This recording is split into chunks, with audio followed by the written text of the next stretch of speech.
देखें टैक्स गुरु और आपके सवालों का जवाब देने के लिए हमारे साथ हैं जाने माने टैक्स एक्सपर्ट मुकेश पटेल साहब, जो कि अहमदाबाद से जुड़े हैं।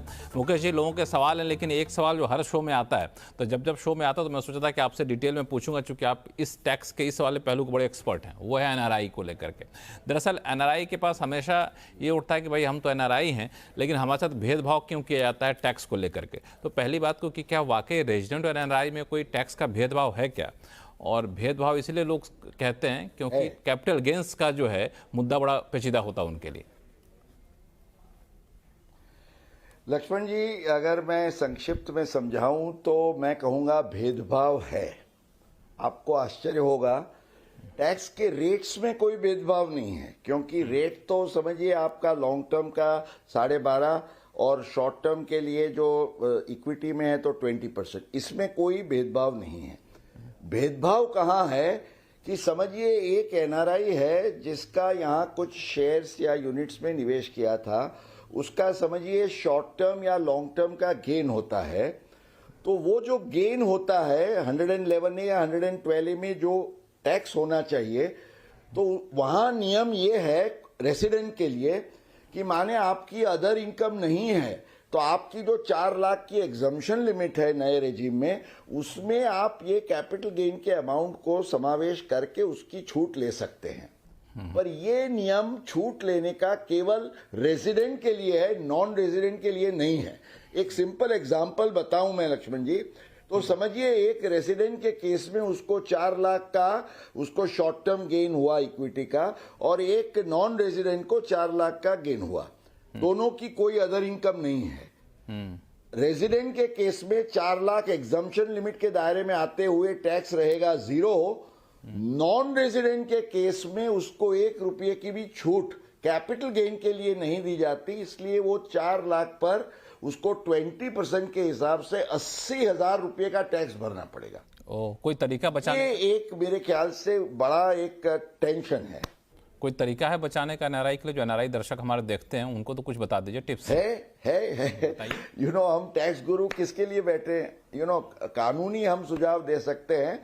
वो जो एनआरआई है ना, वो उसको ये 4 लाख का गेन, जैसे हम आगे बात कर रहे थे, अपने माता पिता या भाई बहन को जो यहाँ रेसिडेंट है रिश्तेदार उसको गिफ्ट कर दें, और फिर वो रिश्तेदार उसको बेचे और उसको जो फायदा मिलेगा उसको मिलेगा, और अल्टीमेटली ये रहेगा पूरा फायदा फैमिली में, और that amount can be later on gifted और passed on to the NRI.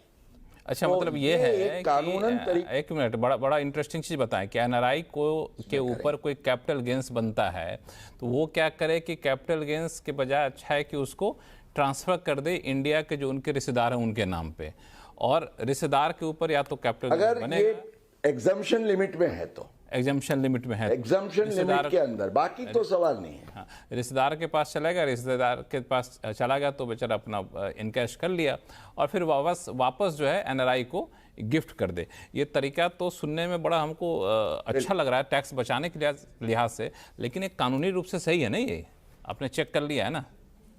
बिल्कुल, उसमें क्या है?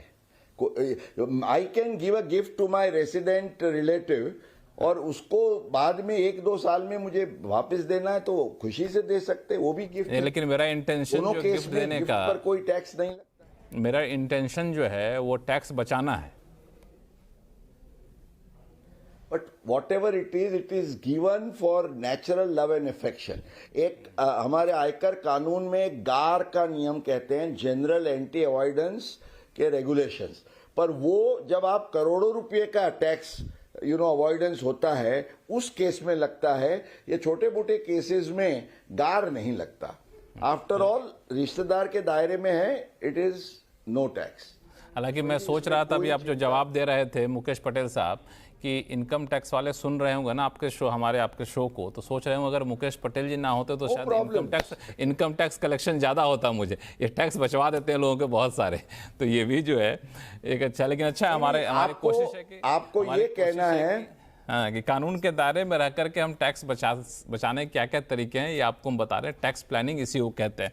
बहुत अच्छा आपने बताया, ये भी बहुत ही यूनिक टिप्स है टैक्स बचाने के लिए। चलते हैं नई दिल्ली, जहां से बीके बंसल साहब हमारे साथ फोन लाइन पर है। बंसल साहब नमस्कार। सर माय क्वेश्चन है कि मेरा जो लॉन्ग टर्म कैपिटल गेन है वो 80,000 है, जो कि एग्जेम्पशन लिमिट से कम है। तो जब मैं कैरी फॉरवर्ड करते हैं हमारे पिछले लॉस जो है, मेरे लॉन्ग टर्म कैपिटल लॉस हुआ पिछले सालों में 1,70,000 का या 2 लाख मान लीजिए। तो क्या मुझे तो जो BFL शेड्यूल है उसमें मैं क्या ये 0 दिखा सकता हूँ, क्योंकि ये तो एग्जेम्प्टेड है। पटेल साहब।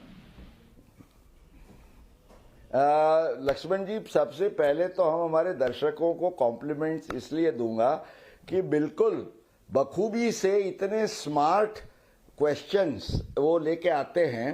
हालांकि अनफॉर्चुनेटली उनको मैं थोड़ा डिसअपॉइंट करूंगा, क्योंकि ये जो ITR की यूटिलिटी है ना, उसमें जो आप सुझाव दे रहे हैं कि can I pick and choose, कि मेरा 1,25,000 के दायरे में मेरा जो लॉन्ग टर्म कैपिटल गेन का फायदा है उसको मैं पहले ले लूं, और मेरा जो शॉर्ट टर्म का कैपिटल लॉस अगले सालों से आ रहा है उसको मैं होल्ड करके आगे बढ़ाऊं। पर यूटिलिटी जो ITR का आपका रिटर्न होता है, वो जैसे ही कोई गेन देखेगा लॉन्ग टर्म या शॉर्ट टर्म, और आगे का शॉर्ट टर्म का लॉस आपका कैरी फॉरवर्ड है, इमीडिएटली वो सेट ऑफ हो जाएगा, आपका शॉर्ट टर्म लॉस कम हो जाएगा। हालांकि जो आप कह रहे हैं इट्स अ वेरी रोजी प्रपोजल, बट प्रैक्टिकल कॉन्टेक्स्ट में ये मुनासिब पॉसिबल नहीं है। लक्ष्मण जी। बंसल साहब, कोई कंफ्यूजन है? मैं यही कह रहा था, क्योंकि वो तो एग्जेम्प्टेड कि उसको तो मुझे जो है BFL शेड्यूल में मैं जो है शटअप करने की मुझे कोई जरूरत भी नहीं है। तो ये भी लक्ष्मण जी वित्त मंत्री को, आप तो नॉर्थ ब्लॉक में जाते रहते हैं अक्सर, वित्त मंत्री के पास इनका प्रस्ताव लेके जाइएगा कि मेरा 1,25,000 बरकरार रखिए और बाकी का ही आप मेरा कम सेट ऑफ करिए ताकि मैं उसको कैरी फॉरवर्ड कर सकूं। कानून में बदलाव होगा तो ये पॉसिबल है, तब तक पॉसिबल नहीं है। वित्त मंत्री साहिबा या फिर उनके ऑफिस वाले कहेंगे कि एक तो आप टैक्स बचाने के तरीके बताते रहते हैं लोगों को, ऊपर से कहते नियम भी ढील दीजिए ताकि और टैक्स बचा सके, ताकि हमारा टैक्स कलेक्शन ही जो है वो आफत में पड़ जाए। लेकिन ठीक है, अच्छा सुझाव, आम जनता के लिए राहत देने वाले सुझाव हैं, इन सुझावों पर गौर करना चाहिए। बंसल साहब, धन्यवाद हमारे शो में जुड़ने के लिए। कोई कन्फ्यूजन हो फिर से वापस से जुड़िएगा। हाँ, कुछ कहना चाह रहे थे? सर को भी, दोनों को थैंक यू सर, जी, बहुत बहुत धन्यवाद, बहुत बहुत धन्यवाद। मुकेश पटेल साहब, आपका बहुत बहुत शुक्रिया। बहुत ही शानदार और जानदार आपने टैक्स टिप इस शो में दिए हैं, और दर्शकों से यही कहूँगा कि आपके पास कोई भी सवाल हो, चाहे इनकम टैक्स से जुड़ा हुआ हो या फिर GST से, तो आप हमें लिख भेजिए tax@moneycontrol.com पे। जब अपना सवाल भेजते हैं तो अपना नाम और मोबाइल नंबर लिखना ना भूलें, ताकि ऐसे ही आपको सीधे अपने टैक्स गुरु से रूबरू करा सकूँ, आपके हर सवालों का जवाब आपको सटीक तरीके से मिल सके। देखते रहिए CNBC आवाज़। नमस्कार।